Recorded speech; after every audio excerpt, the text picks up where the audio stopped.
Grace Reed dreams of Grovely Wood, and it both is and isn't the woodland she knows. This Grovely is darker, crowded with impossibly, immaculately straight lines of fir trees.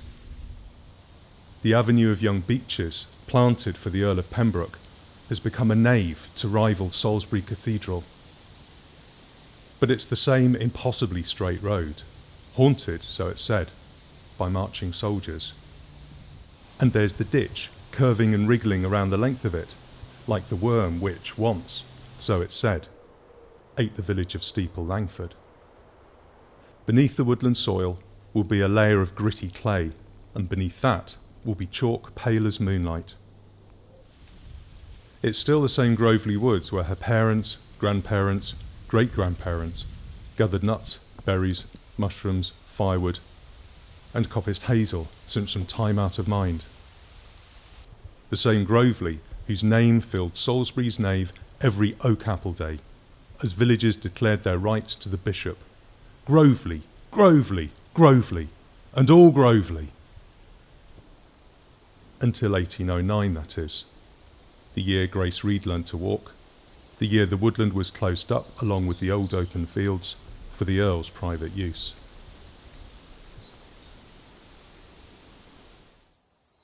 Grace Reed's dream has led her up here, along new straight paths between newly enclosed fields, up from her parents' cottage in Barford St Martin, deep into the woods. She's never known such heat. She and her 3 girlfriends sometimes sneak in for penny bun mushrooms, blackberries and dry fallen wood to keep out the hunger and the cold. They have to.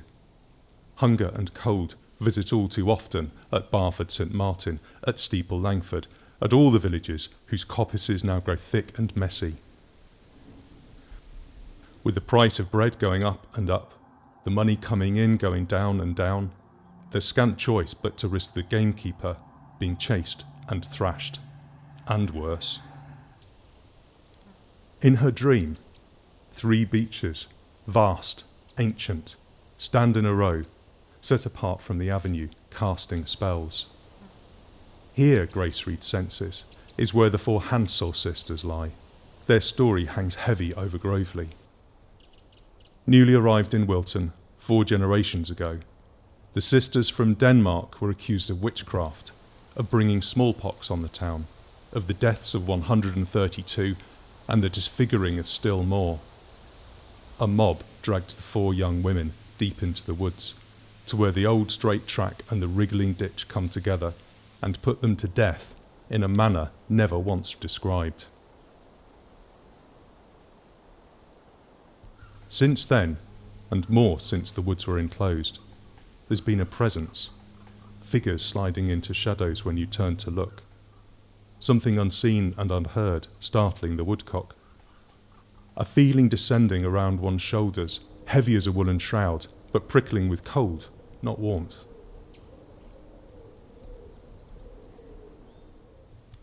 And the unnaturally swift growth of 4 beeches where, so it's whispered, each of the Hansel sisters are buried.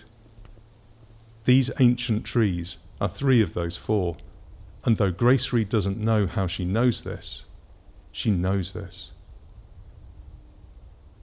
She notices movement amongst the branches, not of birds or leaves, but of strings and dangling things. Strange metals, glass, light and soft as ice, bundles of sticks, wool that glitters. The tree seems weary with it all, as does the next, and the next. She finds coins of strange shapes, and with a queen's head where there should be a king's. This, surely, is the sisters' witchcraft, death and violence having unbridled their magic. Movement in the avenue makes Grace Reed flinch, who, remembering this as a dream, walks out to watch. Pairs and groups of people are making their way, some with dogs, 2 on horseback, 1 astride wheels and propelled away at a canter. They seem relaxed, happy, and well fed. They're not dressed in finery, like the Earl of Pembroke and his peers, nor are they dressed like villagers. So if they're not here to hunt or to forage, then why are they here? Grace Reed wakes from uncertainty and into uncertainty. The prison cell is cold, and the smell is higher than a pig pen.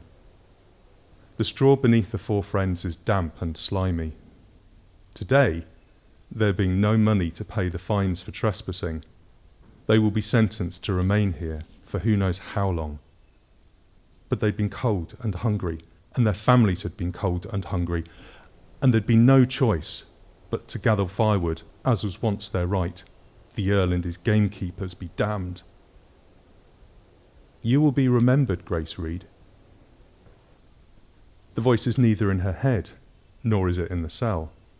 It comes from somewhere distant, though she hears it perfectly.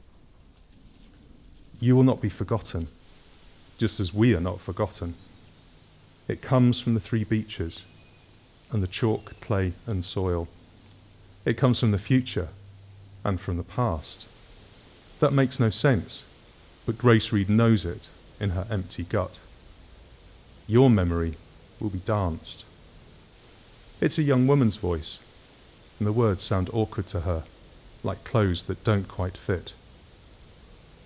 Your freedom will be won, and the wood's freedom will be won. In time, in time, in time.